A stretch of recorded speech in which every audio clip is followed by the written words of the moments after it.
you can tell he's probably got a few things to share. Yeah, so are you all ready to learn? You got a space open in your notebook? All right, Josh, let's get this table for you.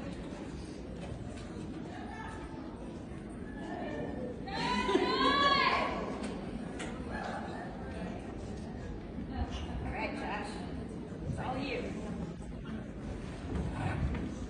All right, so my name is Josh Webster, and I'm the director of the Rock and Wax Stars team out of Cleveland, Tennessee. We're going to jump right into this because I have a lot to say about recruiting and why it's so important in your business. So I do have my notes because I will squirrel, so if you see me looking down, that is why. So why do you want to recruit?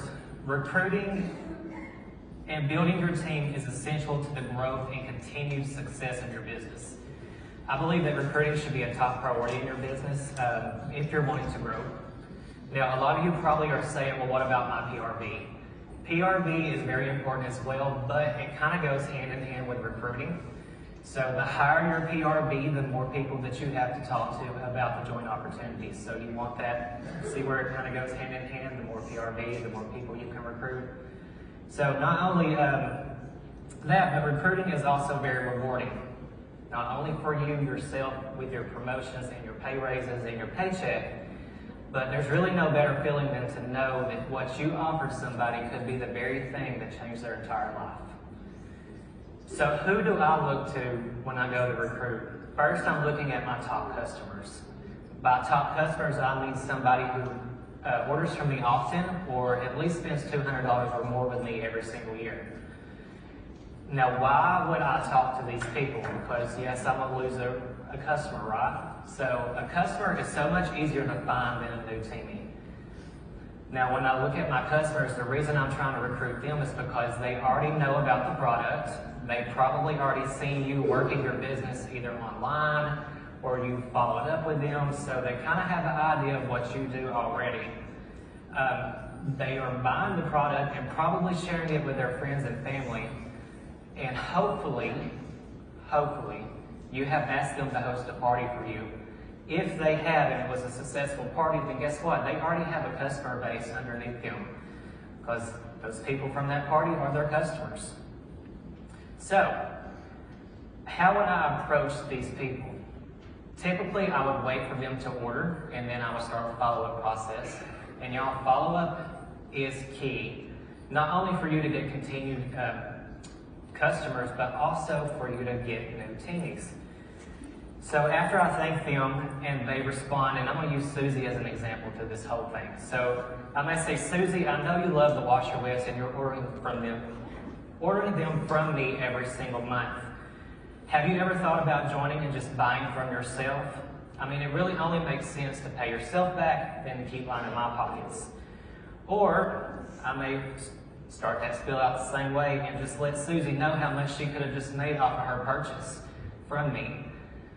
And I might be a little bit extra and go about 6 months to a year back as long as Susie's been on order for me that long. And I might add up all of her orders and find out exactly how much she would have made back on her own purchases or even through her parties and just let her know. So if you don't let them know, how are they going to know? So you have to tell them that kind of stuff. So my next set of people that I'm looking for are my club subscribers. And y'all, I can't keep club subscribers to save my life because they always end up joining. And that's a good thing. So I keep having to replace my club subscribers. So they already buy from you every 1, 2, or 3 months anyway. So why not ask them to join and just simply tell them that they're going to make money back on their own club purchase? So I would approach these people in almost the same way as my best customers, except I would tailor it more toward the Cincy Club conversation. So again, I would simply explain that they could just swap their own club over to them. They would still get the great club benefits that they already received now, plus make a conviction back on their order. So we're going to talk to Susie again. So hey Susie, your club order just processed. Thank you so much for being a continued club VIP member. Your support means the world to me. Sister, did you know that you could have made this much money back off your club purchase? And I call everybody sister, so, or love. I say sister or love, so. And I would say, I think it's time for you to join. And I've got a lot of people join that way. place. So again, all you have to do is ask. Now, let's talk about party hosts, y'all. Parties are a gold mine when it comes to recruiting for your business. I don't care what anybody thinks. If you're not partying, then your business probably is not growing. Personal experience. I party all the time. I probably have 10 to 15, sometimes 20 parties a month, and I get a lot of people to join that way. So, hold on, I lost my spot. Here we go. Okay, so on your party host, pending they have a qualified party, you want to offer them that host exclusive kit. Put it to work, that's what it's there for. I always ask my hosts before their party starts if they would like to make this their official launch party where they would earn commissions as well as rewards off of their friends and family's purchases. Now, usually at this time, the answer is usually always no. I have never got a yes that way. But I don't give up there. I always ask again at the end of the party. So here are some examples of my messages that I send or talk to the host with. So before the party, I would say, hey, Susie, our sales goal for this party is $500. Now, before your party starts, I want to know if you would like to make this your official launch party where you would earn $100 in commissions off of your friends and family's orders as well as your rewards. Or you can just keep it up to $75 in credit and earn 3 half-off items. So remember, I always put that you can keep your rewards at the beginning because the answer is usually no anyway. So after the party, I'm going to hit Susie back up.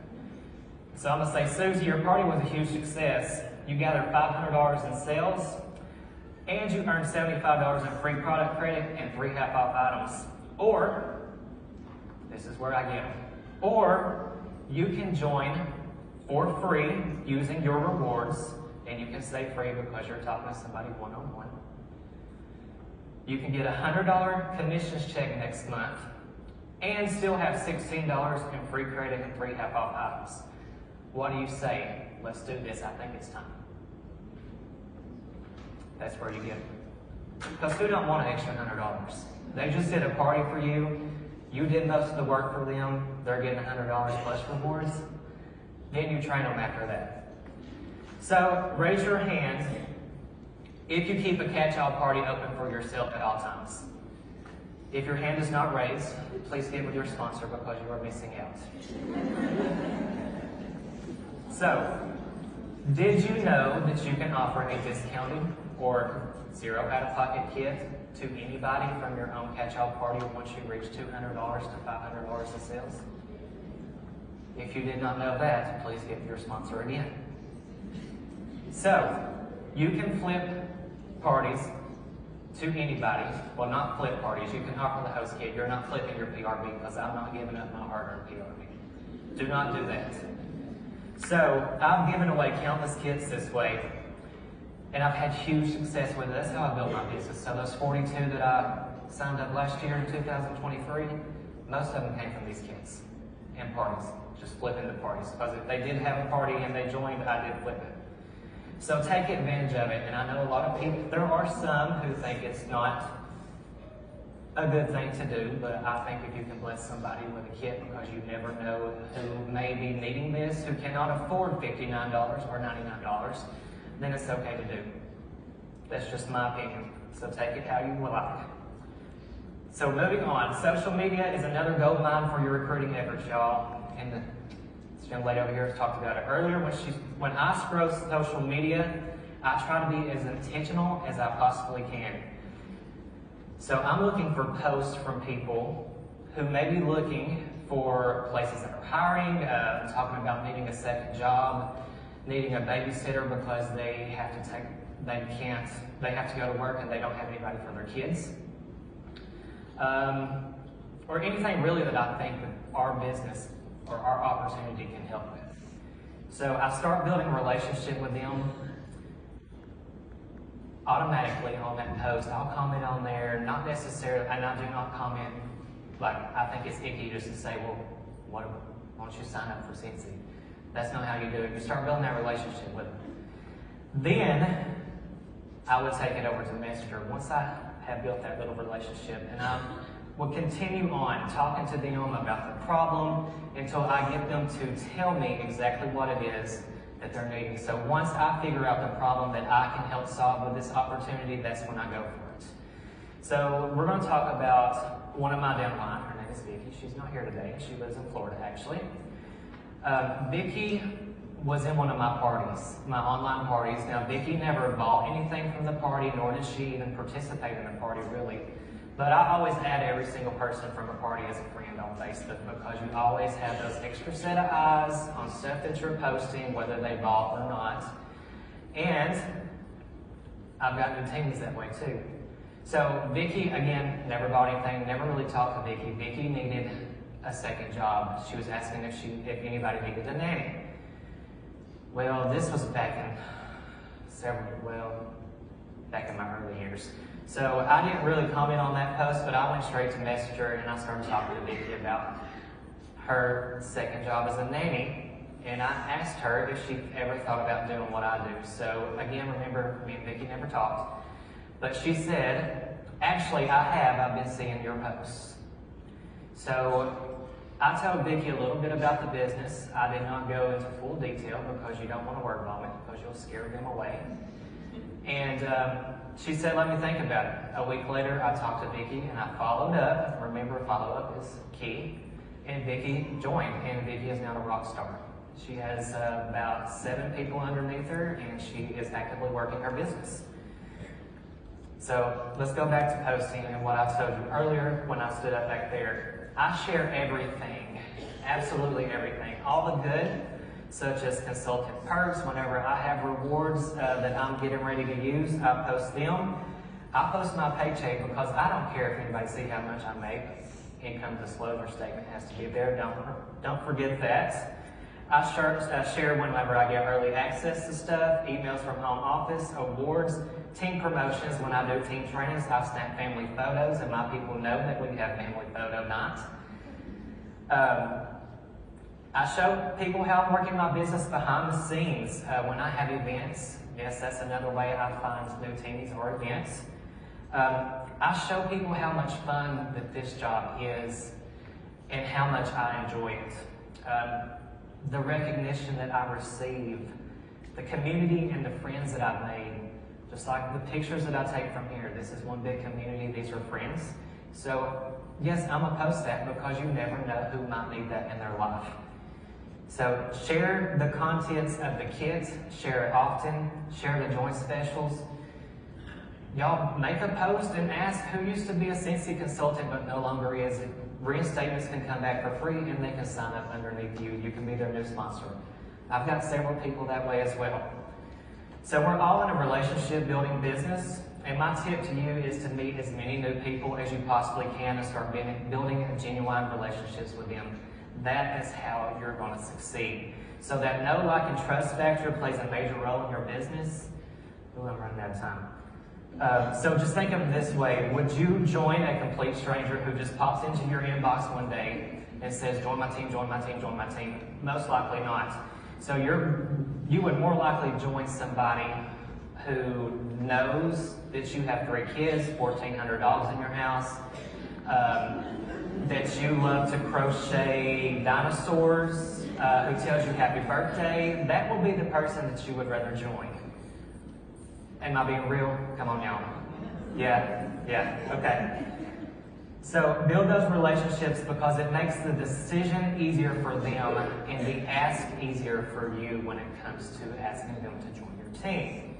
So recruiting has been a game changer in my business. I personally set a goal to sponsor 2 new people every week. I know they showed you the 1 new person every month. I'm sorry, I don't do 2 new every week. I wish I did. It's 2 every month. I have those hard conversations often, and I do it because I know that this business can change lives. Once you have that mindset that recruiting is not for your benefit, but it is solely for the benefit of the person that you are offering the opportunity to, then you have made it. So I was going to share some personal stats, but I kind of did earlier with the 42. We're going to skip over that for the sake of time. But a lot of people have fallen off my team in the past 2-ish years that I've been a consultant. because not everybody's going to work this business. So you have to recruit the many to find the few. 3 out of 10 new consultants will probably work the business. 1 out of 10 will be a rock star. So it's important to know that it's completely okay that you have consultants on your team that don't want this to be their full-time job or earn those huge paychecks. You need all types of consultants, y'all. You need those who are just going to buy from themselves, who's doing it for fun, to sell to friends and family, and then you're going to have those who want this as a huge business. So I'm going to leave y'all with a challenge. I want you to write down your recruiting goals for each month, and I want you to write it down because that holds yourself accountable. Tell your Cincy bestie or your upline or anybody so they can help you as well. And then I want you to make a list of 25 people. Those can be your best customers. Those can be your Cincy Club customers. Those can be previous party hosts or future party hosts, whoever it may be that you think this opportunity could benefit. And then I want you to start building that relationship with them. I want you to offer the opportunity, maybe using some of the examples I gave you today, or come up with your own. So this may be, you may not agree with this, but recruiting is one of the easiest parts of this business, y'all, but we make it the most complicated. All you have to do is be an example, and all you have to do is ask. If you don't ask, the answer is always no. If you don't ask, I'm going to. So, what's the worst that's going to happen to you? If you ask somebody, you're going to get ignored, okay. You're going to get left on red, okay. You're going to get told no. Ask yourself, did you die? No, you did not. So, but what happens when somebody says yes, and that one person is the person that you help change the entire outcome and course of their life? So thank you, everybody, and kudos for you for coming to World Tour and investing in your business.